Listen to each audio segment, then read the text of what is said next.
everybody else is feeling, but that Dr. Manhattan twist in episode 7 was so awesome.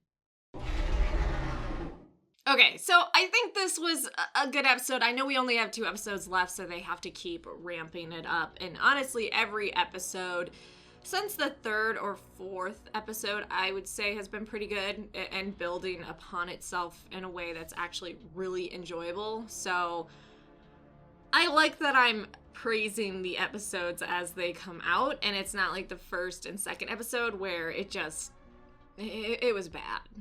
It was really bad. This is why I stick with shit of franchises I love, just in case, because you never know what'll happen. People that tell others if you don't like it, don't watch it. You fucking idiots. If people are wondering why Dr. Manhattan was into Angela, okay, Dr. Manhattan has a thing for young, beautiful women. It's kind of his kryptonite, which is interesting that he's basically an immortal god, but he has an infatuation with hot young women. I like it. It's like those nasty Greek gods just fucking all those innocent women. And I kind of wonder if maybe Dr. Manhattan has a type, you know, besides young and beautiful, but he seems to gravitate towards people that have kind of a damaged family life or damaged home. That just seems to draw him right in. I'm sure that's not his type. He doesn't go for hot, young, damaged women, but starting to kind of notice a trend, Dr. Manhattan. And by the way, the fact that Angela is such a strong individual, despite all the horrors she has experienced, she watched her parents be murdered. She thought she was finally going home with her grandmother she never knew, and then she had a heart attack when she was this close to getting to Tulsa, which I understand why she decided to go back there later in life, because her grandmother told her that's, you know, where you're from. So of course she would want to go from Vietnam, where she's basically a black person among all these Asians, and she doesn't really fit in. She's very isolated. So it makes sense that she would go back to Tulsa. Dr. Manhattan's talk about how I've already experienced the moment I fell in love with you and blah, blah, blah when they were getting to know each other is just his whole thing. If you read the graphic novel, you know that he experiences time kind of all at once. So when he, for instance, met Laurie the night they kissed, he knew that eventually she would sleep with another man and leave him, and he was dreading that moment when it would happen, even though he had already experienced it.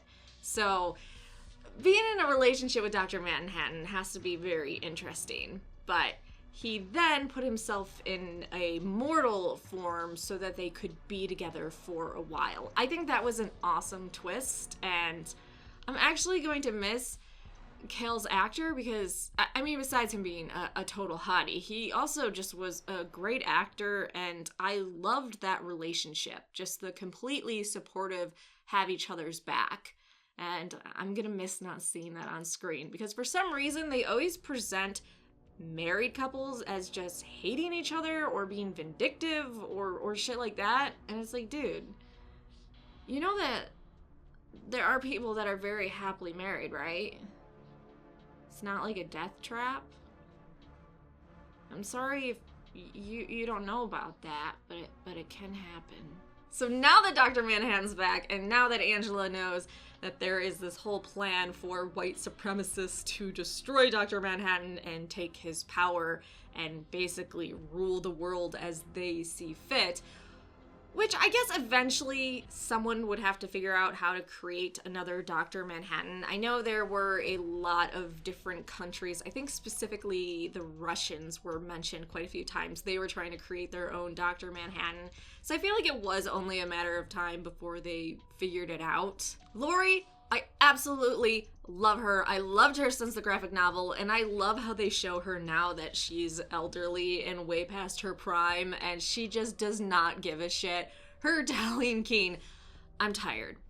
I know you want me to care about listening to your master plan, but I just don't give a shit. She probably has PTSD from Adrian explaining his whole plan at the end of the graphic novel and then being like, haha, do you think I'm some childhood villain or whatever? I destroyed the world however many minutes ago or hours ago, I can't remember which. So she probably has that memory of someone explaining their master plan and then, haha, I already did it, you're fucked. But also she has to probably be pretty intrigued at the thought of another Dr. Manhattan. Some other stuff. Okay, so I originally thought the little girl of Lady True was actually Lady True cloning herself because I figured she was so narcissistic that, you know, sometimes people that are geniuses are kind of full of themselves.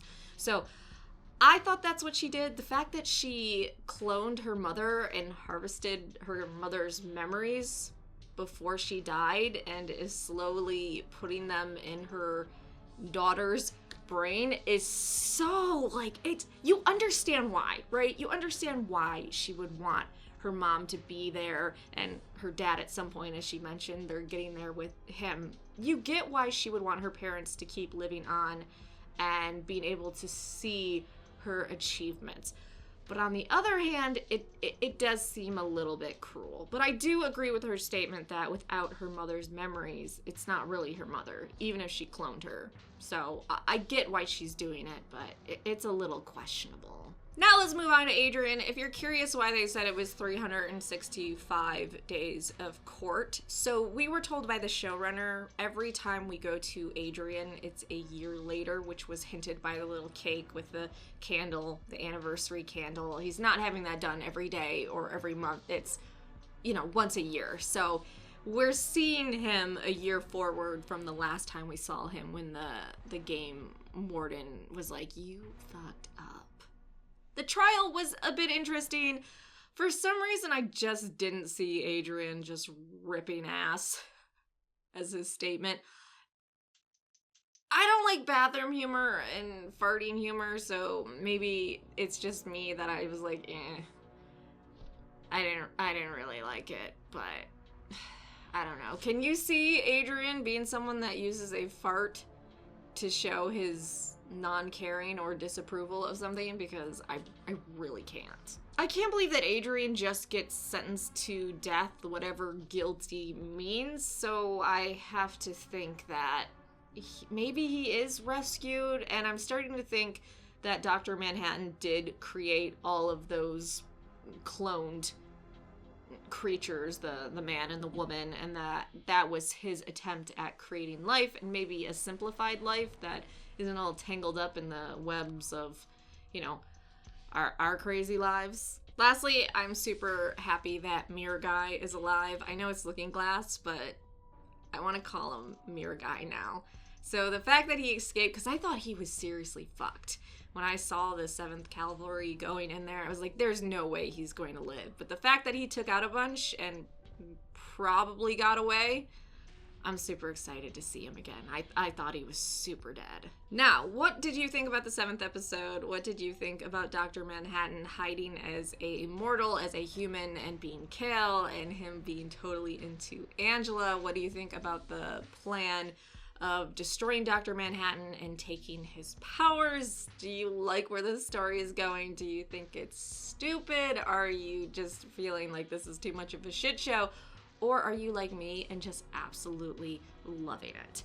Like, subscribe, and let me know in the comment section down below.